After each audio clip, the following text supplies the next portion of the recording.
இன்றைக்கி நம்ம பார்க்குறதுங்க தக்காளி ரசங்க. தக்காளி ரசம் எப்படி செய்கிறதுன்னு நம்ம பார்க்கலாங்க.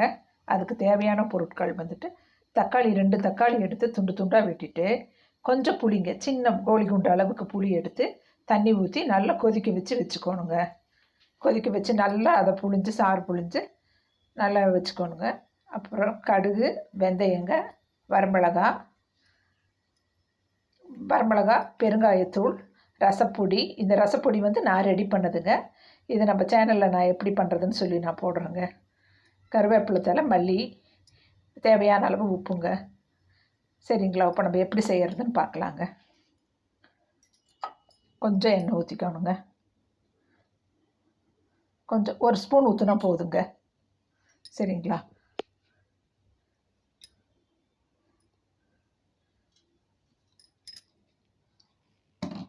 இப்போ நான் தக்காளி புளி கரைச்சி நான் ரெடியாக வச்சுருக்கேங்க.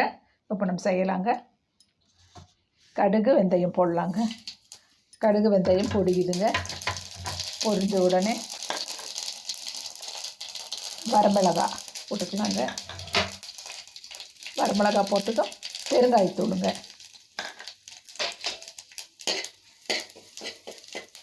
பெருங்காயத்தூள் போட்டதும் நம்ம இப்போ இந்த வச்சுருக்கோம் இல்லைங்களா, இந்த அப்படியே ஊற்றிக்கலாங்க. தக்காளி ரசம் சூப்பராக இருக்குங்க. போட்டோமாங்க. போட்டுட்டு இப்போ நம்ம ரசப்பொடிங்க. இந்த ஸ்பூன்லிங்க 2 ஸ்பூன் போட்டால் போதுங்க ரசப்பொடி. இந்த ரசப்பொடி எப்படி எப்படி செய்கிறது நம்ம சேனலில் போட்டிருக்கேங்க. இனி இப்போ 2 நாளில் போட்டுருவேங்க. பாட்டதும் நீங்கள் பாருங்கள். சரிங்களா? 2 ஸ்பூன் இருந்தால் போதுங்க. அவ்வளோ சூப்பராக இருக்குங்க. இந்த பொடியை வச்சு நம்ம சூப்புக்கும் பண்ணிக்கலாங்க. வெஜிடபிள் சூப்பு, மட்டன் சூப்பு, இதை எல்லாமே பண்ணிக்கலாங்க இந்த ரசப்பொடியை வச்சு நம்ம. சரிங்களா?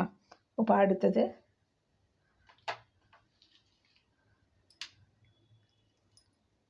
மல்லி, கருவேப்பிலைங்க. பூண்டு 2 பல் தட்டி போட்டுக்கோணுங்க.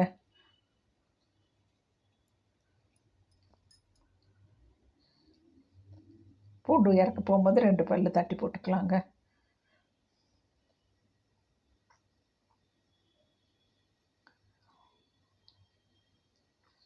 இப்போ அப்படியே கொதி வந்த உடனே நம்ம நிறுத்திக்கலாங்க. பூண்டு மட்டும் எடுத்து வைக்க மறந்துட்டாங்க. இருங்க, பூண்டு பல்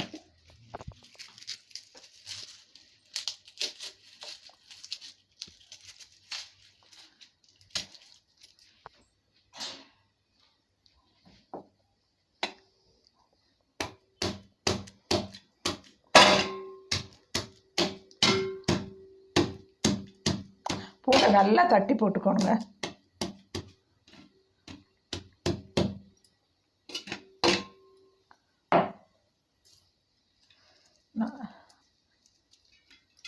அவ்வளோதாங்க.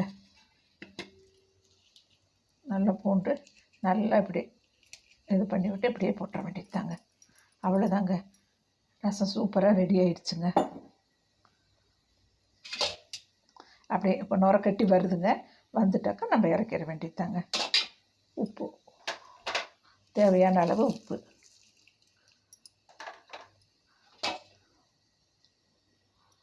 தக்காளி ரசம் சூப்பராக இருக்குங்க. இந்த ரசப்பொடி அவ்வளோ நல்லா ஸ்பெஷலாக பொருள்லாம் போட்டு நல்லா பண்ணியிருக்கேங்க நான்.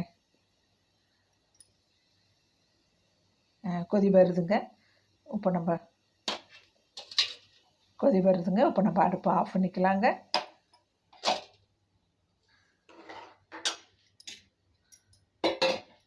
இப்போ ரசம் எப்படி இருக்குன்னு பார்க்கலாங்க. பாருங்கள், தக்காளி ரசம் என்ன கலராக இருக்குன்னு பாருங்கள். கொஞ்சமாக புளி போடணுங்க. எண்ணெய் ஊற்றணுங்க. கடுகு போடணும், வெந்தயம் போடணுங்க. வெந்தயம் போட்டுட்டு வரமிளகா போடணுங்க. வரமிளகா போட்டது பெருங்காயத்தூளுங்க.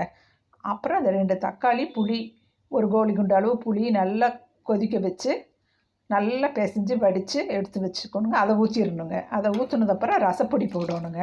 ரசப்பொடி போட்ட உடனே நம்ம உப்பு போடணுங்க. உப்பு போட்டுட்டு மல்லி, கருவேப்பிலை போட்டுட்டு பூண்டு பல் 2 பூண்டு எடுத்து நல்லா நைஸாக தட்டி போடணுங்க. போட்டுட்டு இப்படி கொதி வரும்போது இறக்கிடணுங்க. இப்போ இந்த ரசம் எப்படி இருக்குன்னு பார்க்கலாங்க. பாருங்கள், கலரே பாருங்கள் எப்படி இருக்குன்னு பாருங்கள். அப்படியே நல்லா சூடாக சாப்பாடு போட்டுங்க இந்த ரசம் ஊற்றி சாப்பிட்டா சூப்பராக இருக்குங்க.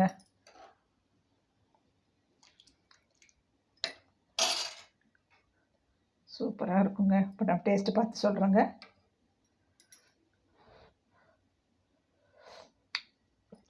சூப்பராக இருக்குங்க. எல்லா அளவுகளும் கரெக்டாக இருக்குங்க. நான் சொன்ன மாதிரியே நீங்கள் செஞ்சு பாருங்கள். என் ரசம் பிடிச்சிருந்தா என் சேனலை சப்ஸ்கிரைப் பண்ணுங்கள், கமெண்ட் பண்ணுங்கள், ஷேர் பண்ணுங்கள், லைக் பண்ணுங்கள். தேங்க்யூ.